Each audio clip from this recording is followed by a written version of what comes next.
예, 자, 두 번째 시간 들어갑니다. 17페이지 맨 하단, 언약, 테스디아데케스라고 하는 이 언약이라는 이 용어는 이미 몇 번 설명한 것 같은데, 조각난 재물 사이를 지나며 맹세로 약속하는 둘, 디아라고 그러죠. 둘을 쌍방간에 세우는 약조, 티데미라고 하는 이 약조라는 뜻이에요. 자, 즉 하나님과 죄인들 사이에 예수의 피의 중재를 통해서 맺는 화해와 동맹계약을 뜻하는데, 히브리인들의 개념으로는 반드시 피 흘린 대속물의 생명을 근거로 대속물의 고기를 불에 구워서 조각낸 고기를 통고기로 이제 불에 구워가지고 조각을 내는 거예요. 그걸 함께 나누어 먹고 제물의 피를 섞은 잔을 돌려가며 양 부족 사이에 마시면서 양 족장 사이에 이제 최후로 이걸 이제 계약을 맺고 선언을 하는 거예요. 이것은 고대 셈족의 동맹 의식에서 기인된 용어다. 여러 번 말씀드렸어요. 잘 기억하고 계셔야 돼. 우리가 구속을 받은 것은 우리는 하나님과 우리 사이에는 죄인과 하나님, 의로우신 하나님과 거룩한 하나님과 죄인인 속된 우리와는 원수관계였죠. 그 중간에 예수님이 중재자로 이편 이게 화해를 붙여가지고 뭘로 그 피로 화해 제물로 삼고, 그 다음에 그 몸을 불고기를 이제 상징이 된 거죠. 십자가에 그 몸을 찢어서 대속물로 들이심으로 그것을 양편에서 나눠 먹는 거예요. 하나님도 나눠 먹고 우리도 나눠 먹고, 이렇게 하면 하나님과 화목한 관계가 된 것을 선언을 하는데, 이것은 이제 종들이 나팔소리다 이러는데, 이런 선언을 증거하면은 잘 귀를 담아서 귀에 담아 드려야죠. 함부로 흘려 들으시면 안 되죠. 예배당 목사 얘기는 쏙쏙 들어오고 나도 형제 말은 잘 어렵고 잘 못 알아듣겠다 이러면 참 큰일 나는 거예요, 사실은.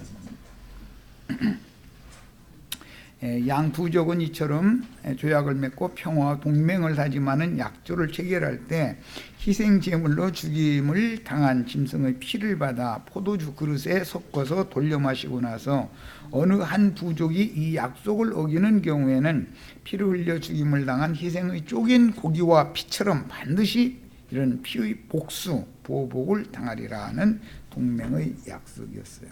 자, 이런 것은 우리는 마침 애가를 하고 있는데, 하나님과 하나님의 백성들이 이런 관계에 있었는데 계속해서 음행을 행음을 계속함으로 인해서 하나님께서 이제 도저히 더 이상은 너한테 사정을 않겠다. 그리고 그 남편을 버리고 아내가 행음을 했기 때문에 예루살렘에 적군을 보내가지고 그렇게 막 어마어마한 심판을 집행했는데, 이것이 계약을 위반했기 때문에 그렇다. 첫 언약을 범했기 때문에 그런 형벌이 왔었던 거예요. 자, 그러니까 기독교계도 많은 물에 앉은 큰 음료는 예수께서 대속제물로 죽은 사실, 십자가에서 구속을 위해서 당신의 몸을 찢은 사실, 옆구리에서 피와 불을 흘린 사실을 기독교계가 믿죠. 계약 체결을 한 거예요. 그래 놓고 나서는 모이기만 하면 내놓으라고 그러죠. 뭔 내놓으라는 거예요? 세상 부귀영화, 재물, 쾌락, 세상 것 내놓으라는 거잖아요. 그거 그만둬도, 야, 내가 네 남편인데 설마니 너한테 장가 들고 나서 너 내 집에다 데려다 놨으면 너 수고하는 거 다 알고, 너 내 아내 아니여. 뭘 내가 알아서 다 갖다 버려다 줄 텐데 뭐 그렇게 내놓으라고 날마다 그랬다냐. 나는 뭐 내놓는 사람이냐. 나 진짜 너 얼굴 보기 싫다. 이런다 이 말이죠. 남편 만나기만 하면 내놓으라고 이러면 승질나죠. 그냥 얼굴만 보면 내놓으래. 이러니 이놈의 승질나서 살겠어? 다 알아서 해주겠다는데. 그러니까 이제 하나님 참다 도저히 안 되겠다. 이걸 끝내자. 이제 그런 거지. 자, 이렇게 맺은 동맹을 어느 한 부족이 깨지 못하게 하기 위해서 부족의 근족, 제일 가까운 근족이 자식인데 족장의 자식이 혼인을 맺어서 피를 섞고 양 부족은 통혼과 통상, 그 다음에 본토 친척 아비집을 떠나서 상대 부족의 땅에 거주를 자유롭게 하도록 허락을 했다. 라반의 딸들이고 라반의 외손자들이 야곱 집에 가서 사는 것 상관없죠. 통상 맺었으니까 그렇죠. 원래는 그쪽 동네 사람이잖아. 그런데 가나안 사람들이 아니잖아요. 나홀성 사람들이지. 그런데 가나안 땅에 이주해서 살아도 허락한다 이거예요. 자, 그런 허락을 받았기 때문에 우리가 세상을 떠나서 하나님의 나라에 이사해서 살아도 상관이 없게 되는 거예요. 이 계약이 체결이 안 돼 있으면 세상 교회 생활하다가 죽으면 하나님 나라에 가서 사는 거 허락이 돼야 안 돼요? 이런 원리를 너무 몰라. 이걸 어느 천년에 다 설명을 해. 자기들은 죽으면 천당 갈 거라고 그랬었는데 그 하나님의 나라가 아니죠. 그들이 고대하고 있는 그들이 천당이라는 게 실제 가보니까 천국이에요? 거기가 지옥이에요? 이것을 너무 깜빡 속고 있다 이거예요. 참 우리가 보면 답답한데 그 사람들은 철두철미하게 자신들이 죽으면 좋은 데로 갈 거라고 믿고 있어 지금. 아랫목 뜨근뜨근한데 내가 좀 뜨근뜨근한 거 깔고 앉았는데 뜨근뜨근한데 가서 좀 영원토록 깔고 앉아 있어 그래. 아랫목 제일 따뜻한 곳으로 모신대 거기서 오라고 한대. 저 윗목 쪽이 좀 서늘한 쪽은 목사님들 차지는 그 서늘한 쪽에 차지도 없어. 맨 아랫목까지 불 계속 쪘대고 뜨거운데 거기에 계속 있게 만든다는 거야. 이렇게 왜 목사님들 그냥 치느냐 이러시지 말고 귀담아 들으셔. 예. 그래서 나홀 성 사람들과 언약을 체결했던 야곱이 가나안 땅에 돌아왔을 때 세겜성 사람들이 언약 체결을 다시 하자고 그러죠. 디나 사건 때문에. 그럼 거기 또 해야 돼요? 안 해야 돼요? 그러면은 배반하는 거잖아. 나홀성과 언약 맺은 걸 다 무효로 만드는 거예요. 그래서 하나님의 뜻에 따라서 가나안 족속과는 통혼 통상을 하면 안 되는 것이 아브라함, 이삭, 야곱 대대로. 에서가 장가를 누구한테 들었어요? 가나안 여자들한테 장가 들었기 때문에 이삭과 리브가가 달밤에 근심이 됐다는 거잖아요. 그래 하도 안 되니까는 둘째 아들로 자기 친정 동네로 처가 동네로 이렇게 가서 거기서 여자 데려오라고 한 거잖아요. 그러니까 우리는 세겜성 여자가 아니고 세겜성 남자한테 시집가도 안 되고 세겜성 여자 아내로 들여도 안 되고 하나님이 정하신 대로 해야 되는 거예요. 교회 생활이라는 걸 함부로 하면 안 되는 거예요. 자, 그런데 예수님께서는 희생축의 피가 아닌 번제물로 드려진 당신 자신의 피를 담보물로, 즉 증거로 새로운 계약을 맺으셨으니 과거 이스라엘이 출애굽한 후에 시내산에서 짐승의 피로 맺었던 옛 언약 시대를 마감하고 그 옛 언약을 실현하는 메시아 자신의 피 흘림을 통해서 모든 아담 자손을 대신하여 지지자들과 새로운 언약을 체결을 하신 것입니다. 이것이 지금 흔히 말하는 마지막 이생의 마지막 그 6월절에 지지자들과 저녁 식사를 하신 다음에 그 다음에 발 씻음을 받은 지지자들에게 떡을 떼주시고 잔을 떼주시고 잔을 이게 돌려주시고 해서 맺는 충성서약인데 이게 맹세로 맺는 언약이다 이거예요. 우리는 모세의 율법 제도에 따른 죽은 자들의 형식적인 신앙인 유대교의 신앙생활과 보내심을 받은 선지자들의 영과 생명의 말씀으로, 선지자들은 과부집으로 보냄받죠.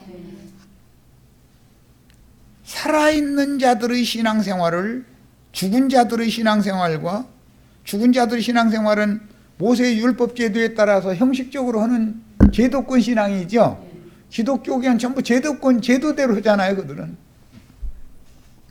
하나님은 선지자를 파송해서 보낸다, 이게. 보냄받은 사람을 사도라고 그래요. 선지자와 함께 말씀이 오는 것이기 때문에 하늘에 기록된 장자들의 모임인 총회에 가입되는 보냄받은 선지자들과 신앙생활을 하는 그 신앙생활과 율법 제도와 체제에 따라서 형식적으로 하는 율법 제도의 신앙생활이 무슨 차이가 있는지를 알아야 된다, 이거예요. 이게 이제 14장에 내일 이제 집회할 때 이제 다 나눌 얘기지만,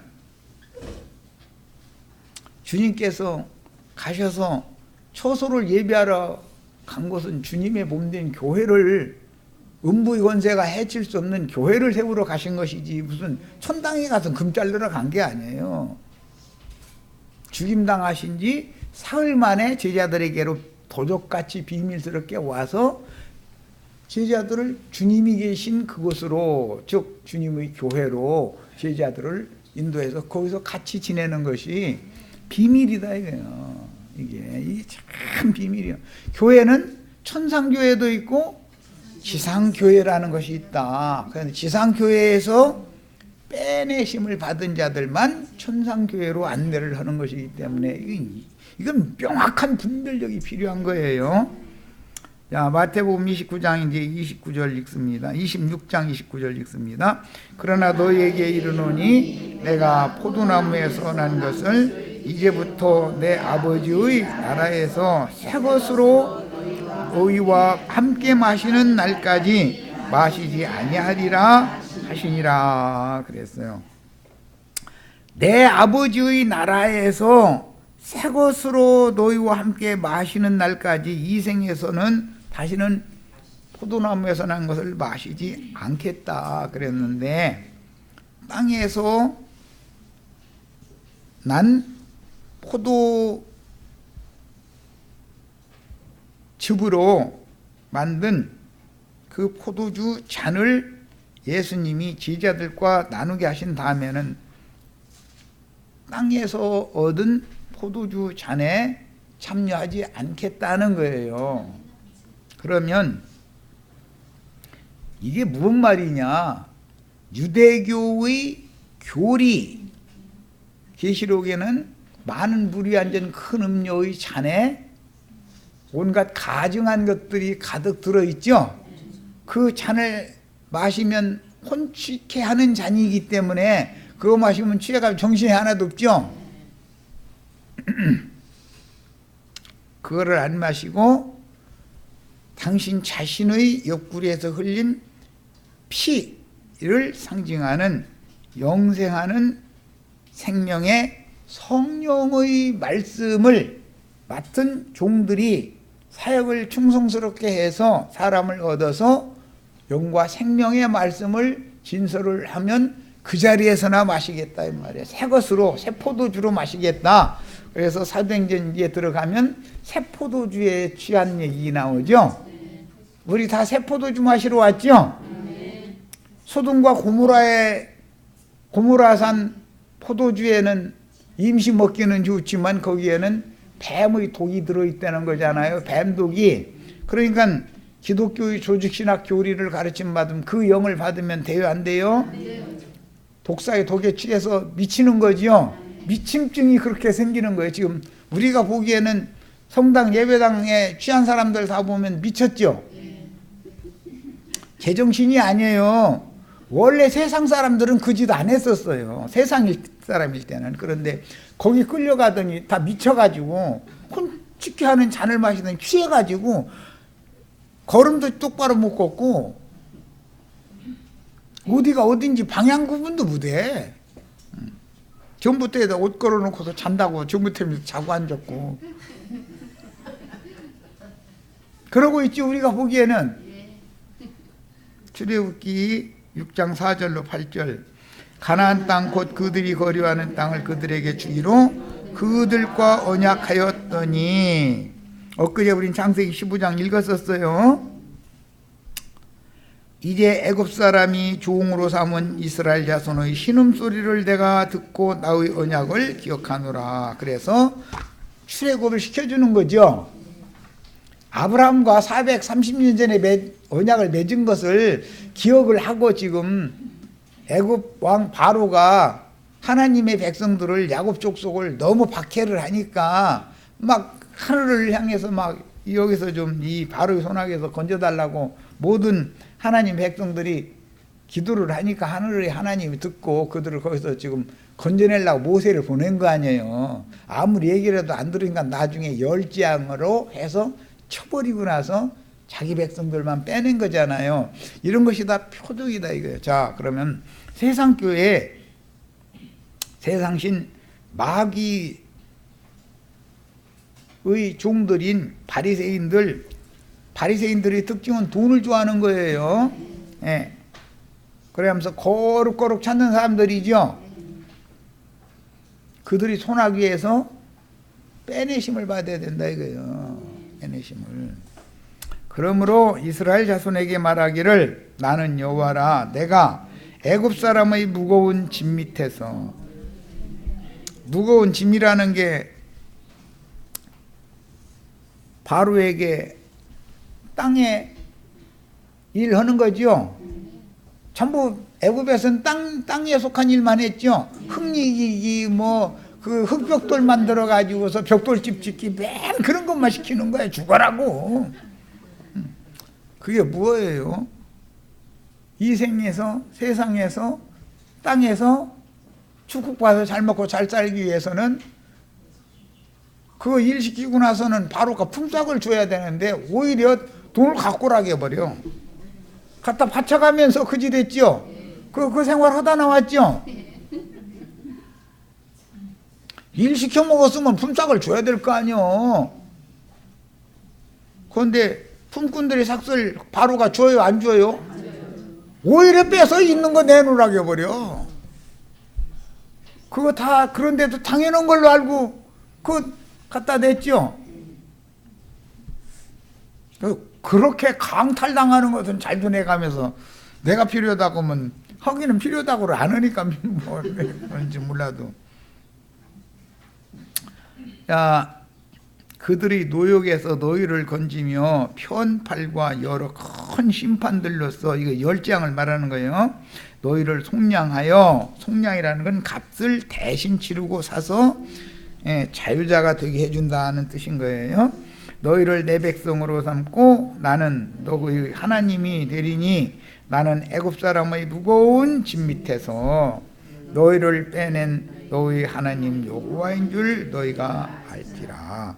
내가 아브라함과 이삭과 야곱에게 주기로 맹세한 땅으로 너희를 인도하고, 이 맹세한 땅은 예수님의 마음을 상징하는 거예요. 가나안 땅이에요. 그 땅을 너희에게 주어 기업을 삼게 하리라. 나는 여호와라 하셨다 하라. 이 말씀을 모세가 맡아가지고 가서 애굽에 있는 바로의 학정 아래에 있는 백성들에게 전하니까 안 믿죠. 참, 꼭 믿을 말씀을 안 믿고 안 믿어야 될 건 그렇게 또 잘 믿어진대 또. 옛 언약 체결은 아담, 셋, 노아, 아브라함과 그 자손들인 옛사람들에게 적용했으나 사실은 아벨 대신해 주신 셋의 후손 중에 홍수 심판을 집행하신 후에 창세기 9장에서는 노아와 그 자손들과 여호와 사이에 소금 언약, 무지개 언약을 거기서 체결을 했죠. 그 무지개 언약이라는 것은 꿈은 이루어진다라는 말이에요. 하늘에 보여주는 아름다운 언약이잖아요. 무지개 언약.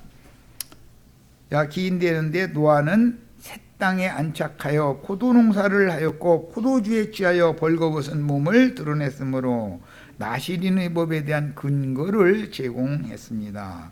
아까 잠깐 소개한 것처럼 소돔과 고모라 밭에서 생산된 포도주 속에는 뱀독이 들어있으므로 현대의 소돔성인 큰 음료의 금잔에는 포도 있는 그 포도주를 마시는 신앙생활은 혼축해하는 설교를 듣는 조직 제도권의 신앙생활이다 이거예요. 주님께서 구원할 자들은 하나님이 보낸 선지자가 보냄받은 곳에 가서 선지자의 말을 듣는 사람들 몇 사람만, 소수만 구원을 받는 것이지, 모세의 율법 제도를 실행하는 사람들은 다 심판받죠. 아시리아로 보내버리거나 바벨론으로 보내버리잖아요. 이것을 알아야 된다 이거예요.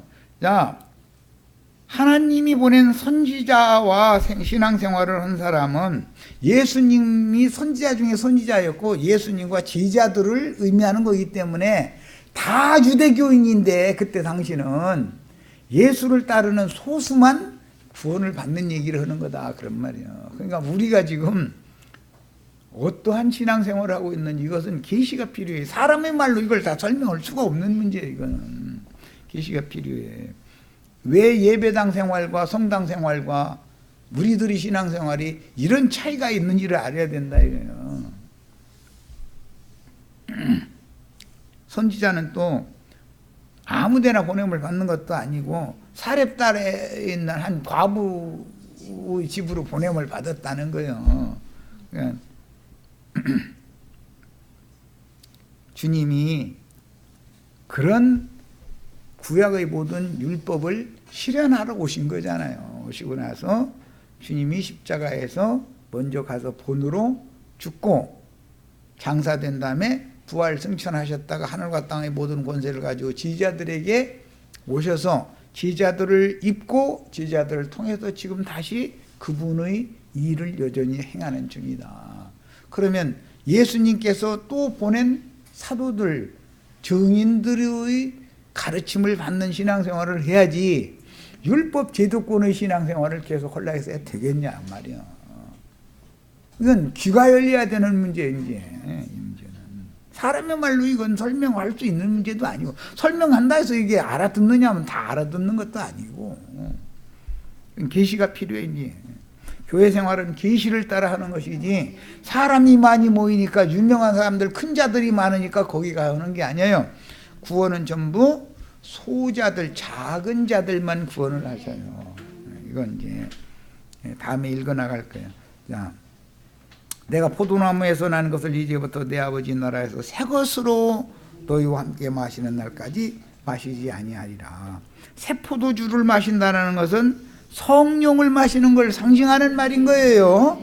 예, 구속을 이룬 예수 그리스도의 성령이 새 포도주예요. 자, 본문에서는 그러면 묵은 포도주,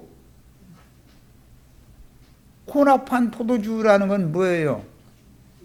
모세의 율법 제도와 주님의 보낸 선지자들의 말씀과를 섞어버려. 그럼 혼합된 포도주죠. 그것 마시면은 정신이 하나도 없죠. 세상에서도 그래서 술이 센 사람들은 양주에다가 맥주 타고 뭐 막걸리 타고 그래가지고 막 혼합해버려. 막걸리도 그 위에 떠 있는 것만 마시고 아래 이렇게 가라앉은 건 버려야 되는데 일부러 취하라고 아래 이렇게 가라앉은, 누룩 잔뜩 가라앉은 거 그거 갖다가 양주 잔에다가 막 섞어서 막 이러고 마시는 거야. 그러고선 이제 내일 아침에는 마누라 보고 술국 끓여 오라고 그래. 이쁜 짓만이야. 자, 본문에서는 이스라엘의 파스카, 헬라어로 파스카라는 말 6월절이라는 말이에요. 율법 규례대로 먼저 6월절 음식으로 저녁을 먹고 나서 다시 주님께서 축사하신 떡을 배식하시고 그 다음에 두 번째는 감사기도로 피를 섞은 잔을 돌려 제자들과 충성맹세의 언약을 체결하신 내용입니다. 자, 시편 56편 12절 인용 꼭 읽습니다. 하나님이여 내가 주께 서원함이 있사온즉 내가 감사제를 주께 드리리니. 서원제는 감사제로 드리는 것이고 이것을 이름에서는 낙헌제다 이렇게도 표현을 해요. 서원제, 감사제, 낙헌제는 같은 의미인데 그것은 다섯 번째 제사 화목제 제물 외에 독주를 한 잔을, 그것도 이제 섞인 것이면 맑은 술이야 되는 거예요. 독주를 한 잔 따라 드리는 그런 제사법이었어요. 레위기 7장 12절로 13절 만일 그것을 감사함으로 드리려거든 기름 섞은 무교병과 기름 바른 무교 전병과 고운 가루에 기름 섞어 구운 과자를 그 감사제물과 함께 드리고 또 유교병을 화목제의 감사제물과 함께 그 예물로 드리되 그랬는데, 예물이라는 말은 고르반이라는 용어예요. 여기에서는 유교병을 드리라고 그랬다. 감사제를 드릴 때. 자, 유교병을 드리라고 했던 것은 누룩을 넣은 떡을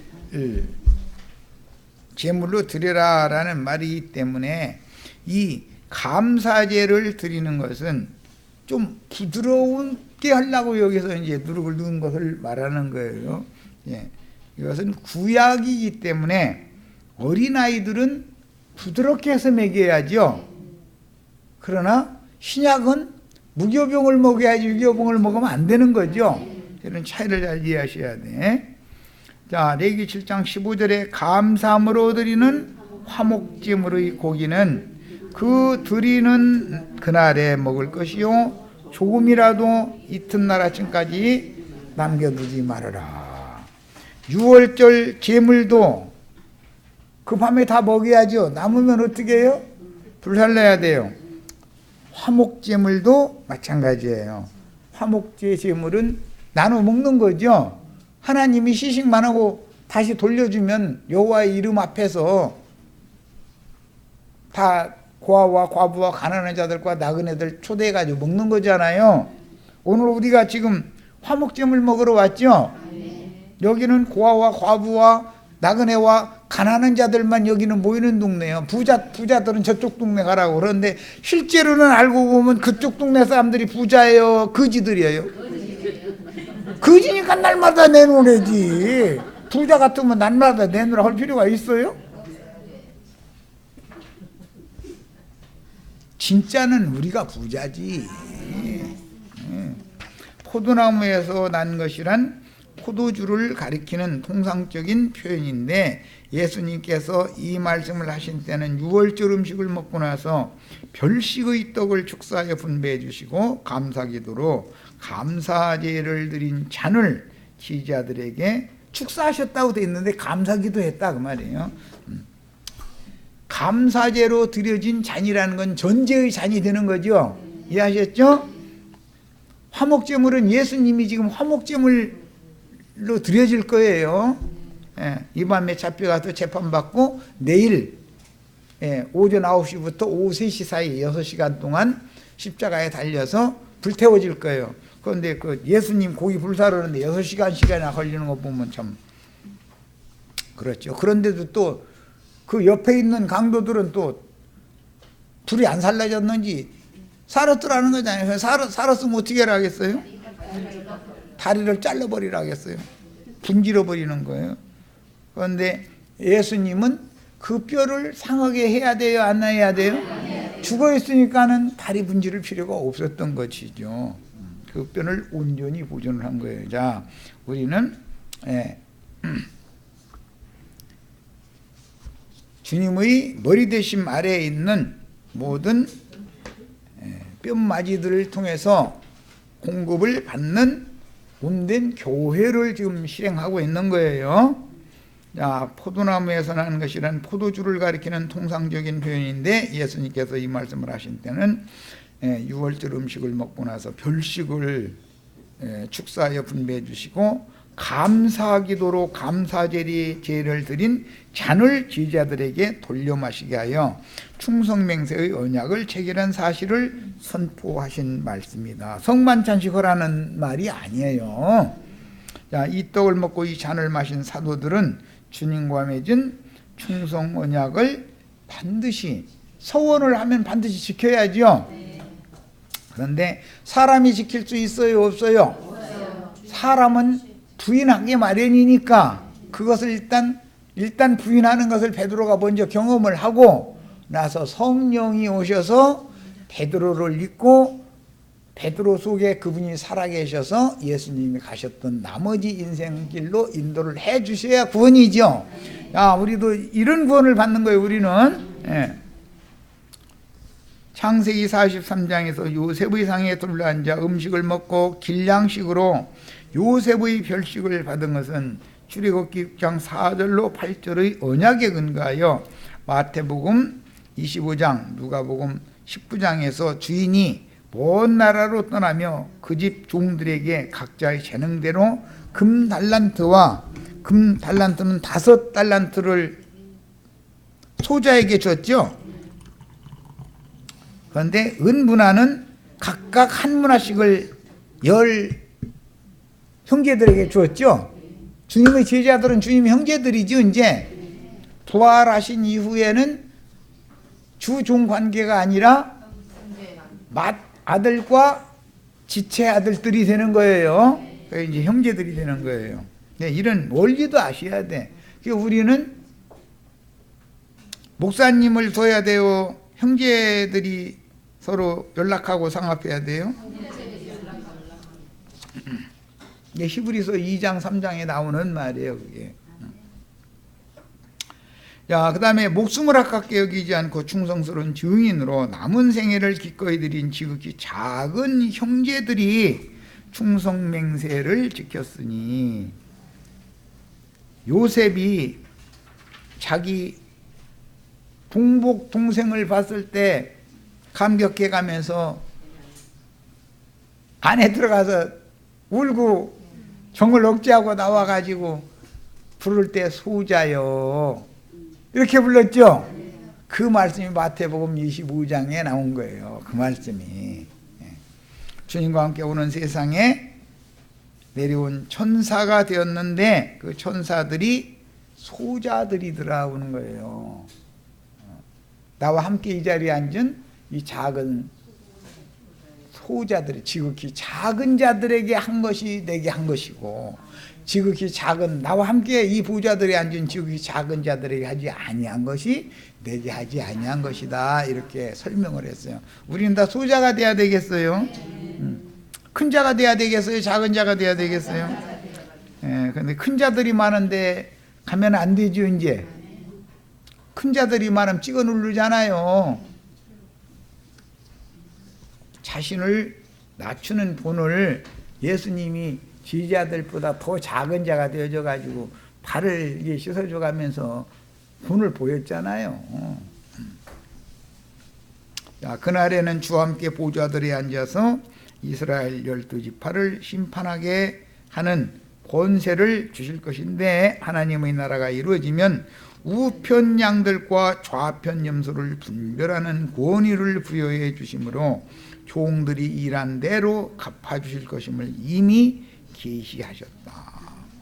이 당시에 사도들은 그 떡을 먹고 그 잔을 마신 의미가 그 당시에는 불분명했으나 부활의 날 저녁에 생명의 성령을 받고 오순절 때 능력으로 덧입혀 주심을 받은 후에는 오늘 맺은 언약을 실행하기 시작하여 남은 일생을 전제 관제로 부어드리다가 순교하여 주님을 따라가므로, 베드로 사도가 베드로서를 남길 때 내가 이제 이 장막을 벗을 때가 왔는데, 주님께서 그 높은 산에 나를 데리고 가서 보여주셨던 그 영광 안에 나를 데려가실 것을 이제 내가 안다. 너희도 내 뒤 따라와라 이러고 유언 남기고 죽죠. 예수님의 유언을 베드로가 또 남겼죠. 요한이 남겼고 바울이 남겼고 증인들이 동일한 길을 가면서 생애를 마감할 때 그런 유언을 또 남겼어요. 자, 그 다음에 그래서 우리도 그 수에 들어가기를 사모해야 합니다. 여기 인용한 성구는 오늘은 시간이 없으니까 못 읽지만 우리 지체들은 꼭 읽어보셔야 돼. 대답만 하시지 말고 꼭 읽으셔야 돼. 이거 자료를 해드리면 6월절 음식을 먹는 고별 식사 자리에서 주님의 떡과 잔을 배식하신 후에 내가 포도나무에서 난 것을 이제부터 내 아버지의 나라에서 새 것으로 너희와 함께 마시는 날까지는 마시지 아니하리라 라고 선언하신 것은 옛 언약에 따른 율법 절기는 이것으로 종결이 되고 이제부터는 새 언약의 일꾼들을 통해서 새 시대를 경영하신다라는 예언인 것이고 선언이다. 그래서 교회 집회에서 그 영과 신부의 말씀을 믿는 하나님의 아들들과 함께 섞인 것이 없는 맑은 포도주를 함께 마시며 천국잔치를 누리는 것이 천상교회의 교회 생활인 것이고, 지상교회의 교회 생활이라는 것은 소돔과 고모라의 포도나무에서 난 것을 지금 마시는, 그거 먹으면 취하는 거예요. 음료의 잔에 있는 포도주를 마시는 거예요. 거기에는 혼합된 술이죠. 그건 맑은 포도주가 아니잖아요. 예수의 피로 구속받은 참 제자들의 교회 모임에서 누리게 될 말씀 잔치는 주님이 그토록 고대하시는 새 세계에서 영적인 참 기쁨을 누리는, 그러니까 율법과 선지자의 때는 끝나고 이제 교회 시대, 은혜의 시대가 다시 온다는 말이에요. 그건 새 시대지요. 자, 그때 제자들과 함께 모인 사람들이 새술에 취해가지고서 그 새술이 성령이었죠. 네, 성령의 술에 다 취해서 증거하는 증인의 증거를 들을 때 그것이 그 영과 신부의 말씀을 받아들이는 거다. 그런 신앙생활을 하라는 거예요. 하나님이 보낸 종 선지자들과 신앙생활을 해야지 율법 제도의 제도권의 신앙생활을 해서는 안 된다 이 말이란 말이야. 이런 것은 참, 이것은 성경을 보는 눈이 새롭게 열려야 돼. 그런데 제도권 교회에 있으면 이런 말을 하면 이단자인 거지, 그 사람들이 볼 때는. 그런데 우리는 그 사람들이 이단인데, 우리가 보기에는. 그토록 고대하시는 새 세계에서 영적인 참 기쁨을 누리는 천국 잔치이니 본문의 새것 카이노스라고 하는 것은 새 영과 새 마음을 받은 참 지혜자들이 전도로 얻은 사람들을 교회로 세우시면 이제부터는 새 언약 시대가 시작된다는 뜻이요, 천상교회의 집회에서는 영과 생명의 말씀을 먹고 마시게 돼 있는 것이다. 종은 율법 말씀을 먹고 마시는 게 아니다. 11조 헌금 떼먹었다고 돈 안 냈다고 도둑놈 소리 듣는 신앙생활을 하지. 그걸 해야 돼, 하지 말아야 돼요. 그런데 그게 너무 당연해, 거기에 있다 보면. 그리고 또 애가 만약에 병나면, 그제 내가 11조 혹시 조금 떼어먹었나 싶어서 불안하니까 그거 이용해 먹는데 10에 1조 내면 불안하니까 10에 2조 내라. 요즘에 10에 3조 내라고 한다대. 그게 뭐 그냥 날강도들이지 뭐. 10에 2조만 내면 감사헌금, 헌금 또 떼어먹었을 수가 있으니까 안 되니까 아예 안전하게 10에 3조 내라 그런다더만. 그게 안전한 거예요? 여기 와서 말씀 들어야 안전한 거지. 마태복음 이제 26장 30절, 이에 그들이 찬미하고 감람산으로 가니라 그랬는데, 요한복음 18장 1절에 똑같은 말씀이 나왔죠. 요한복음 18장 1절 빨리 읽고 오겠습니다. 요한복음 13장에서 17장 26절 끝까지는 유언, 예수님이 남기는 이생의 마지막으로 남기는 유언이라고 말씀 아까 시작했죠. 자, 요한복음 18장 1절, 예수께서 이 말씀을 하시고는 13장에서부터 17장 끝까지 이 말씀을 했다 이 말이에요. 이 말씀 무슨 말씀이에요? 그 유월절의 새 언약 말씀이죠. 하시고 지휘자들과 함께 기드론 시내 건너편으로 나아가시니 그곳에 동산이 있는데 지휘자들과 함께 들어가시니라. 거기 기도하러 들어가셨죠. 근데 마태복음, 지금 우리는 마태복음 여기 자료에서는 인용을 마태복음 26장 30절을 인용했기 때문에 문맥의 흐름을 전체를 이게 잘 이해시키느라고 요한복음 18장 1절 읽고 온 거예요. 그게 요한복음 13장 1절에서 17장 26절까지는 이 말씀을 하시고, 무슨 말씀? 유언의 말씀, 새 언약 말씀, 새 유언 말씀을 하신 거예요. 그리고 나서는 이제 유언이 끝난 다음에는 죽으러 가야 되잖아요.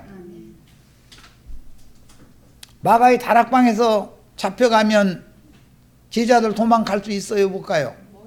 그럼 말씀이 이루어져야 안 이루어져요?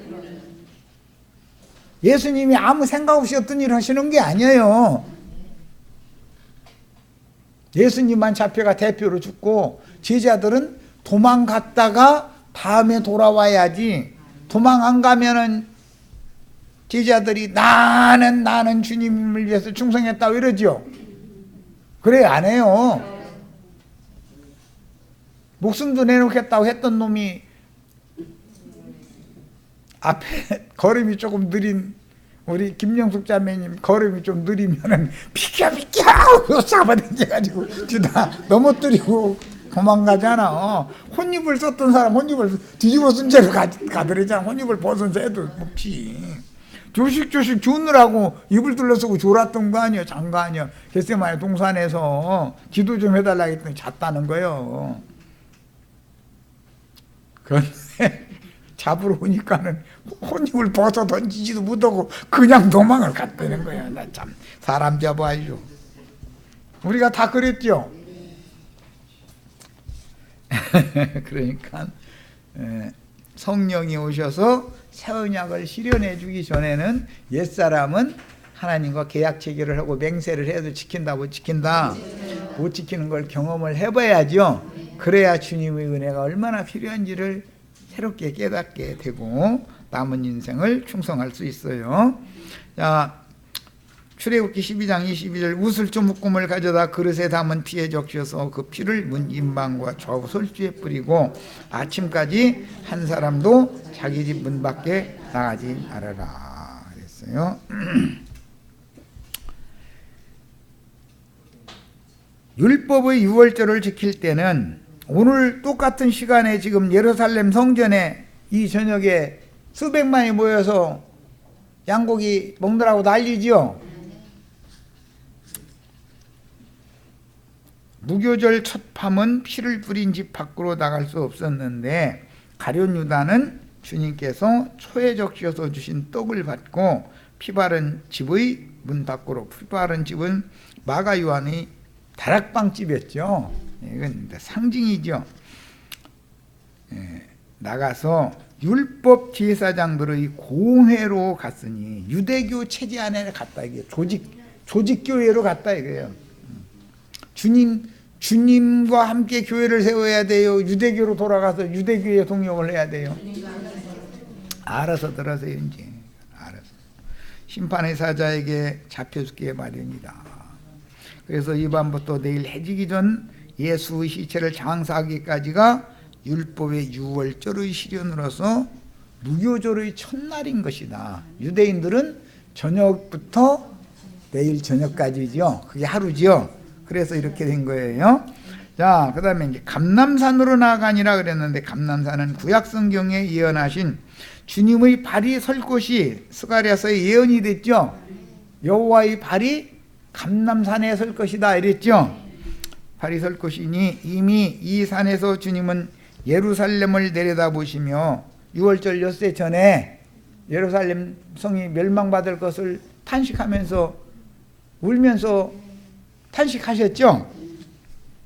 눈물로 예루살렘 성의 멸망을 안타까워하는 기도를 하신 적이 있었고 감람산은 특히 이것은 다윗이 아들의 반역을 피하여 울면서 올라가서 예루살렘에 계신 마지막 하직 인사를 해야 되니까 예루살렘에 계신 여호와께 경배한 산인데 주님은 감람산에서 구름 속으로 승천하셨다가 열흘이 지나면 구름을 타고 예루살렘 교회로 재림을 하여 더 크고 온전한 천장막을 쳐주실 것입니다. 그런데 구름 속으로 감람산에서 가셨는데 내가 간 것을 본 그대로 다시 온다 그래서 그냥 구름 타고 온다 그 말이죠.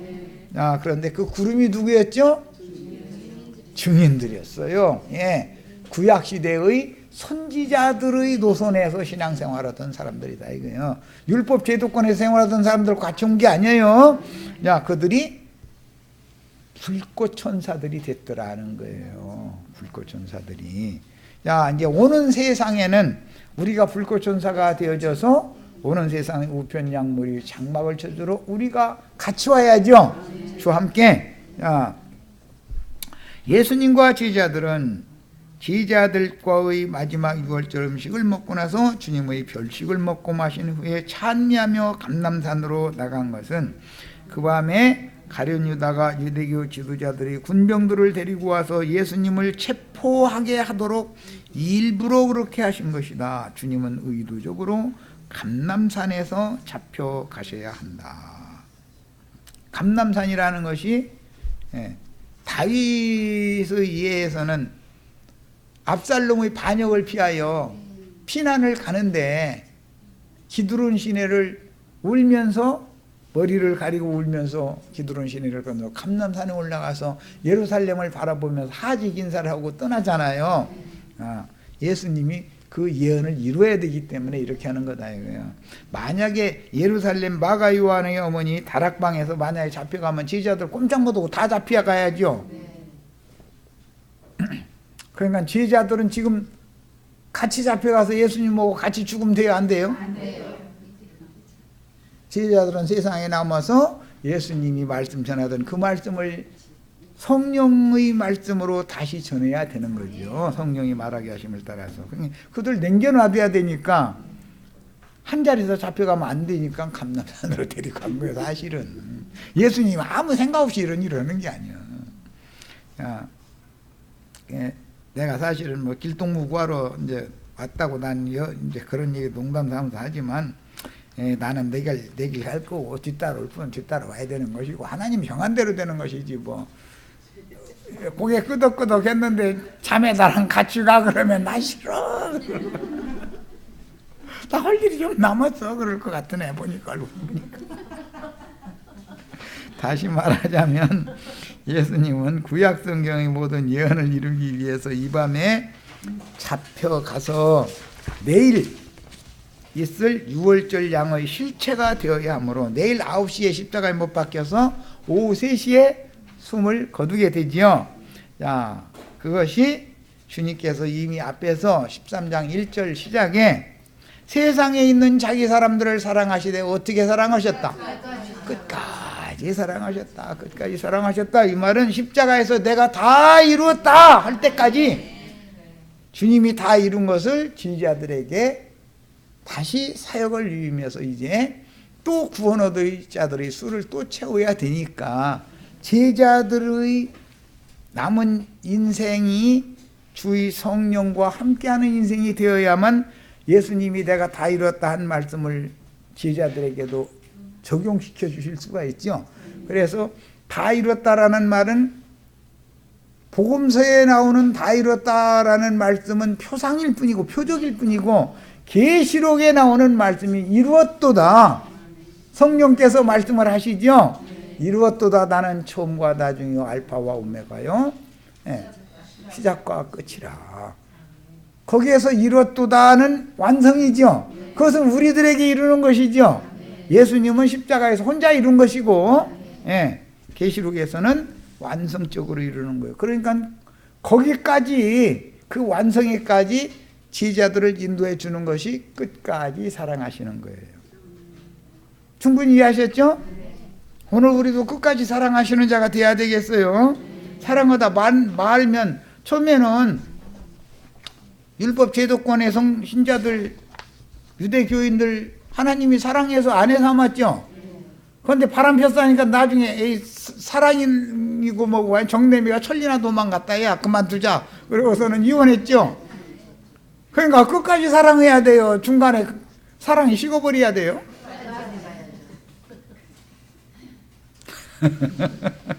끝까지 사랑하심을 받기 바래요. 이것은 나의 전생애가 모두 끝날까지 주의 성령이 나와 함께 하셔야 된다 그 말이야. 자, 스가랴 13장 7절로 9절 읽고 이제 마칠 겁니다. 만군의 여호와가 말하노라. 칼아 깨어서 내 목자 내 짝된 자를 치라.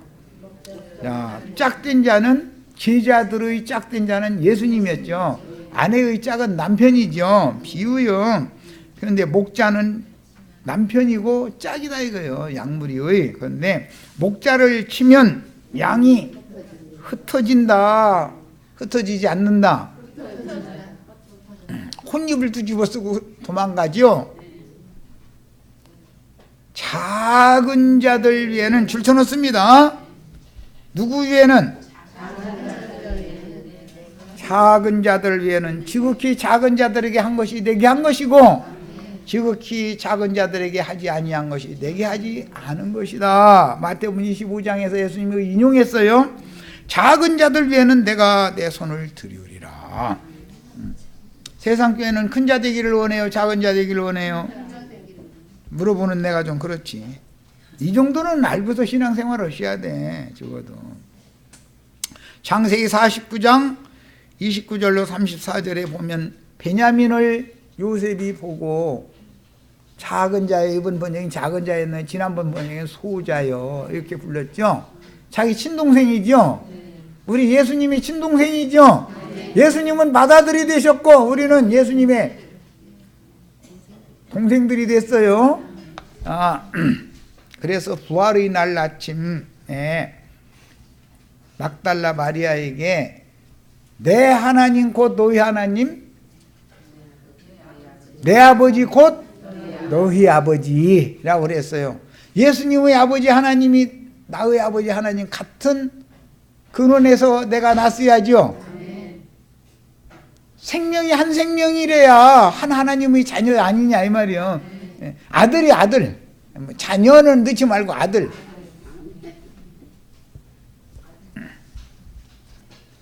그러니까 목사님 신부님한테 가서 배워야 돼요? 형제한테 배워야 돼요?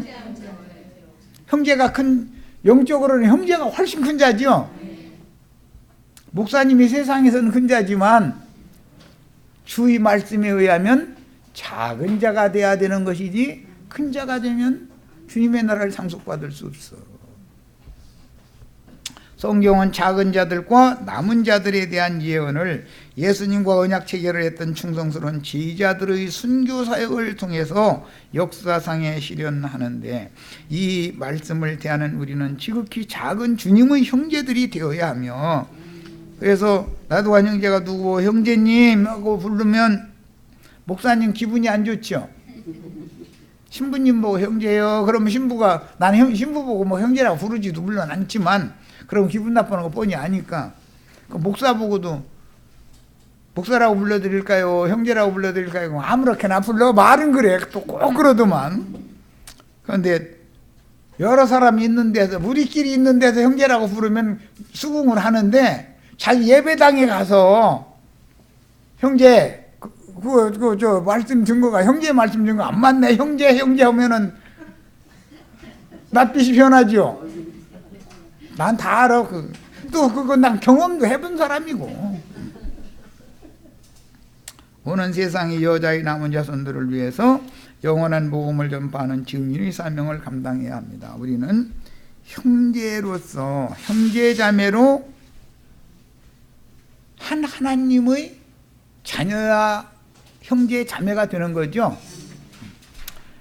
양들이 목자를 하나님이 치시면 양들은 흩어져야 하며 작은 자들에게는 여호와의 보호하심이 있을 것이요 남은 자들을 연단하여 새 세계를 잇게 하시리라는 성경을 응하게 하려고 유대인의 유월절에 맞추지 않고 유대인들이 절기를 지키는 것처럼 율법 성전에서 잡혀가는 게 아니에요. 거기에 들어가시지도 않고 다락방에서 또 이생을 고별하는 기념 식사를 겹쳐서 행하신 후에 이 모든 일을 은밀하게 지금 행하셨다.